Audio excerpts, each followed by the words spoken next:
नमस्ते दोस्तों, कैसे हैं आप सब। आज की वीडियो में है बहुत सारे महत्वपूर्ण टिप्स एंड ट्रिक्स जिनसे आपको बहुत कुछ सीखने को मिलेगा। साथ ही इन टिप्स एंड ट्रिक्स को अपनाने में आपके एक भी रुपए की कोई फालतू वेस्टेज नहीं होगी। इसके अलावा आपके होगी बहुत सारे समय की बचत। तो चलिए देर न करते हुए शुरू करती हूँ अपनी आज की वीडियो। तो हमारी आज की जो सबसे पहली टिप है दोस्तों, वो पर्दे को लेकर है। जब भी हम पर्दे को वॉश करते हैं तो पर्दों के जो रिंग होते हैं वो टूट जाते हैं। पर्दों के रिंग ना टूटे, इनके जो रिंग प्लास्टिक के हैं या फिर स्टील के हैं, वो अगर टूटते हैं बार बार तो हमारी फालतू की वेस्टेज होती है। तो पर्दे को धुलते समय एक सिंपल सा छोटा सा काम कर लीजिएगा, जिससे हमारे पर्दों के रिंग निकलेंगे नहीं और हमारे पर्दे खराब भी नहीं होंगे। इनको आपको इस तरीके से समेट लेना है एक साथ और ले लेना है कोई पुराना सॉक्स। एकदम पुराना जो ढीला सा सॉक्स हो वही ले लीजिएगा। अब पुराने सॉक्स को लेकर आपको पर्दे के रिंग्स पर इस तरीके से अच्छे से लगा देना है। बहुत ही इजी तरीका होता है, आसानी से लग जाता है और जो सॉक्स है उससे अच्छे से कवर कर दीजिए। सॉक्स को खींच दीजिए और उसके बाद से अपने पर्दे को वॉश करने के लिए डाल दीजिए। वॉशिंग मशीन में इसको हम ऐसे ही डालेंगे, हमारे पर्दे बहुत ही बढ़िया तरीके से वॉश हो जाते हैं। इनमें कोई भी प्रॉब्लम नहीं आती है। साथ ही रिंग जो होते हैं वो बिल्कुल सेफ होते हैं। और जब आपके पर्दे धुल जाते हैं, ये ऐसे सॉक्स पहने हुए निकल कर आएंगे। उसके बाद से जब आपको इनको सुखाना हो तो सॉक्स को खींचकर निकाल दीजिए। और इस तरह से इस सॉक्स को आप जो है अपने दूसरी बार के वॉशिंग में भी यूज कर सकते हैं। होप करती हूँ ये टिप छोटी सी है, आपको पसंद आई होगी। चलिए बढ़ते हैं आज की अपनी नेक्स्ट टिप की तरफ। नेक्स्ट टिप है हमारी गाजर को पील करने को लेकर। सर्दी के दिनों में गाजर खूब आने लगी है। कभी हम इसे कच्चा खाते हैं, कभी सैलेड में, कभी हलवा बनाकर। और गाजर का जब हम ऊपरी लेयर पील करते हैं तो आपने देखा होगा कि गाजर की जो ऊपरी लेयर है वो पील करने के बाद थोड़ी ज्यादा निकलती है। तो इसके लिए जब आप इसको पीलर से पील करते हैं तो आपने देखा होगा इस तरीके से काफी ज्यादा वेस्टेज हो जाती है। तो पीलर से पील ना करके हम इसको अगर एक नेल कटर की मदद से पील करें तो कैसा रहेगा। जी हाँ दोस्तों, नेल कटर की मदद से आज मैं आपको गाजर को पील करना बताऊंगी। इस तरह से एक बड़ा नेल कटर ले लीजिए, मतलब जैसा भी नेल कटर आपके घर में है। इसमें आपने देखा होगा एक छोटी सी नाइफ होती है। ये जो नाइफ होती है स्टील की, ये बड़े ही काम की होती है। इसको आपको खोल लेना है। अब आपका हाथ जिस भी डायरेक्शन में चलता है, ऊपर से नीचे या फिर नीचे से ऊपर, वैसे आपको गाजर को हल्का हल्का सा रगड़ते जाना है। हल्का हल्का सा रगड़ते ही आप देखेंगे गाजर जो है बहुत अच्छी तरीके से छिलका उतार देता है। ये अब जैसे मैंने आपको एक बार ऊपर से नीचे करके दिखाया, एक बार मैं इस तरीके से नीचे से ऊपर की ओर इसको पील करके दिखा रही हूँ। तो मेरे अकॉर्डिंग नीचे से ऊपर जब पील करते हैं तो ये ज्यादा अच्छे तरीके से काम करता है। इसकी ज्यादा अच्छी क्लीन तरीके से पीलिंग होती है। ये देखिए यहाँ पर आप देख रहे हैं कि गाजर कितना बढ़िया तरीके से पील होकर तैयार हो गया है। इस तरह से आप ढेर सारे गाजर को भी बहुत ही कम टाइम में पील कर सकते हैं, वो भी बिना वेस्टेज के। और जब इसका छिलका मोटा मोटा नहीं निकलेगा, एकदम पतली सी लेयर निकलेगी, तो हमारे गाजर की वेस्टेज भी नहीं होगी। बस इसके बाद से गाजर को आप साफ कर लीजिए और खाने में अपने शामिल कर लीजिए। होप करती हूँ ये टिप आपके काम आएगी। तो जब भी सर्दियों में आपको गाजर छीलना हो तो नेल कटर की हेल्प जरूर ले लीजिएगा। बढ़ते हैं आज की नेक्स्ट यूजफुल टिप की तरफ। हमारी आज की जो नेक्स्ट यूजफुल टिप है वो हैंगर को लेकर है।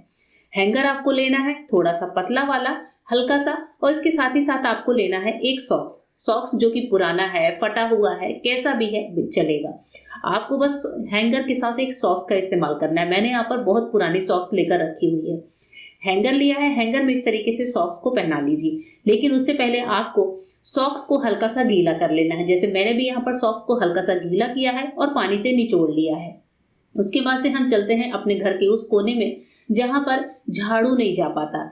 तो जैसे फ्रिज का नीचे का हिस्सा होता है, जहां पर हम चाह कर भी झाड़ू को डालकर झाड़ू नहीं निकाल पाते, यानी कि कचरा नहीं निकाल पाते, उस जगह पर आप इस हैंगर की मदद से बहुत ही अच्छे तरीके से अपने फ्रिज के नीचे के हिस्से को क्लीन कर सकते हैं। नीचे के हिस्से में क्या होता है, मिट्टी जमती चली जाती है और सॉक्स पहनाने से जब हम उस जगह पर इस तरीके से रगड़ते हैं तो सॉक्स में वो गंदगी चिपक कर आ जाती है। इस तरह से घर का बहुत सारा कोना होता है, कभी बेड के नीचे का हिस्सा, कभी फ्रिज के नीचे का हिस्सा। ये देखिए कितने बढ़िया तरीके से ये धूल हमारे सॉक्स में चिपक कर आ जा रही है। तो आपको कोई सा भी सॉक्स ले लेना है। अभी यहाँ पर जैसे मेरे जो किचन कैबिनेट्स हैं उनके नीचे का हिस्सा है जहां पर हम झाड़ू नहीं लगा पाते, यानी झाड़ू जाती ही नहीं है। तो ऐसी जगह पर भी मैं इस तरीके से हैंगर में सॉक्स पहनाकर अपना काम आसान बनाती हूँ। ये देखिए कितनी ज्यादा गंदगी आपको इस सॉक्स में दिख रही होगी। और एक दिन में आप इसकी सफाई करने के बाद सॉक्स को उसके बाद से वॉश करके भी रख सकते हैं। अब मेरे घर में जो दूसरा वाला फ्रिज है उसके नीचे का भी सेम हिस्सा है, उसमें भी हम झाड़ू अंदर नहीं डाल पाते, तो उसके नीचे भी इस तरीके से जब हम क्लीनिंग करते हैं तो बहुत अच्छे से क्लीनिंग होती है, टाइल्स भी बहुत अच्छे से साफ हो जाती है। और बस सॉक्स को वॉश करके आपको हटा देना होता है। और इस सॉक्स को हम रीयूज भी कर सकते हैं, जैसे हम लोग पोछे का इस्तेमाल बार बार करते हैं वैसे इस सॉक्स का भी इस्तेमाल कर सकते हैं। बढ़ते हैं आज की नेक्स्ट टिप की तरफ। नेक्स्ट टिप है इस तरह की बॉटल्स को लेकर, स्पेशली प्लास्टिक बॉटल्स को लेकर। कभी कभी क्या होता है, बॉटल्स का ढक्कन बहुत ज्यादा टाइट हो जाता है कुछ इस तरीके से, और कभी अगर हमारे बच्चे स्कूल में इस तरह की बॉटल लेकर जाते हैं या उन्हें घर में ही पानी पीना होता है तो बॉटल की ढक्कन ही नहीं खुलती उनसे। इसके लिए आपको एक छोटा सा उपाय करना है, जिस भी बॉटल की ढक्कन ज्यादा टाइट हो उसके मुंह पर आप एक रबर बैंड लेकर, सिंपल सा कोई सा भी रबर बैंड ले लीजिए और इस तरह से 1 से 2 लेयर्स में इसको लगा दीजिए। रबर बैंड लगाने से क्या होगा, हाथ हमारे फिसलेंगे नहीं और वहां पर ग्रिपिंग अच्छी होगी, तो हमारी बॉटल की ढक्कन आसानी से खुल जाएगी। जैसे इस बॉटल की ढक्कन नहीं खुल रही थी, लेकिन जैसे ही मैंने रबर बैंड लगाया बॉटल की ढक्कन बहुत ही इजी तरीके से खुल गई है। रबर बैंड के ऊपर जब हाथों की ग्रिपिंग होती है तो ढक्कन खोलना आसान हो जाता है। ये टिप छोटी सी है लेकिन आपके काम आने वाली है। बढ़ते हैं आज की लास्ट और यूजफुल टिप की तरफ।